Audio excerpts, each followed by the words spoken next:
January 13th, 2021 focus question.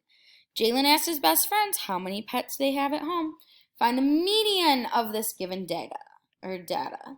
So remember the mode we did on Monday. The mode meant what was the most, the number we saw the most. Our range was the big number minus the small number. And now remember our median is going to mean the middle. So first, put them in order. So first we have to put them in order. So let's see, we are going to have them in order. We have a 1, another 1, a 2, a 3, and a 5. So now we're going to find the middle. So outer, outer, outer, outer. The middle is going to be a 2.